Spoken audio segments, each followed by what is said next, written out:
Hi, good afternoon, and welcome to today's daily reading for November 2nd, 2023. And today's reading's coming from Time for Peace by Ruth Fishel. November 2nd. Transforming our difficult emotions and healing the past is a very, very deep practice. For us to be able to transform our own hatred and anger so that we can truly respond in a way that can be skillful and effective runs counter to our conditioning. It is at the heart of all non-violence. That's a quote from Joanne Friday. Acting in a way that is opposite to everything we know and feel is extraordinarily difficult. To be able to let go of the anger and hatred that we feel towards our enemies can feel impossible.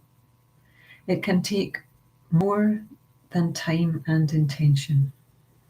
It might be that prayer is the only answer to melt our hearts from the bitterness we feel. Alone, we may not have the strength. Praying for this strength to a power greater than ourselves can give us the courage we need to be open to doing what is necessary for peace in our hearts and in the world. Today I pray for the willingness to let go of my anger and hate, so that I might be open to finding a path of peace with my enemies. Very relevant at this time in the world, talking about enemies and hatred and anger. There is so much of that going on, and for me, I wonder if Mother Earth isn't responding with all the wacky weather that's going on around the world as well. Everything is energy, you know. The earth is energy, nature is all energy, we are energy, and we're all connected. So if humankind is experiencing huge hatred and anger and need for revenge and violence, then for me it's not a far leap to think that Mother Nature responds to that because she's connected to us. So I would love to do an experiment where everyone in the world sat quietly and prayed together for peace in their own hearts. I ask for it every day, that I will have peace in my own heart, and it doesn't come instantly, and it certainly doesn't come easily.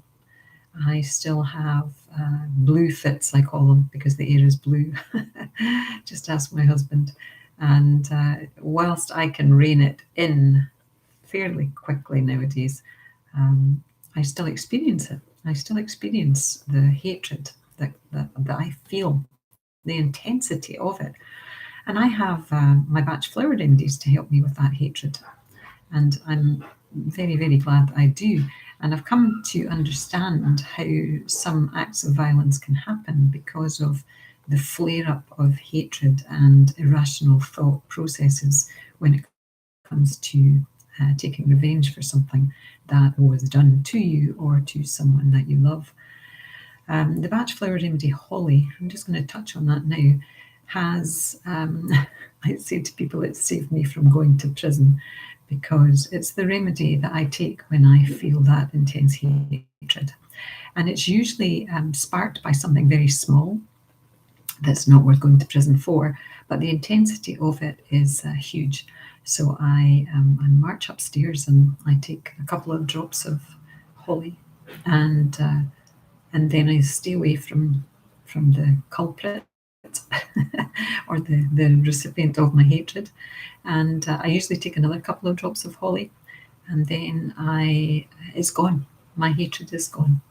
It's turned back into love again, and I can easily and effortlessly go back down and re-engage with that person who 10 minutes ago I would have stabbed had I had a knife. It sounds so simple and unbelievable, but having experienced it many times, I know that it works. So, but they also say that if you face an emotion for 90 seconds, it will dissipate, but we don't want to face it, and we let it grow. So there's a couple of things that if you are experiencing non-peace within your own hearts, peace in the world starts in our own hearts, and we can't get peace in the world until we get that peace in our hearts. So 5 minutes is up. I hope that wasn't too intense for you. And I will see you tomorrow. Namaste. And I am sending love out to you all.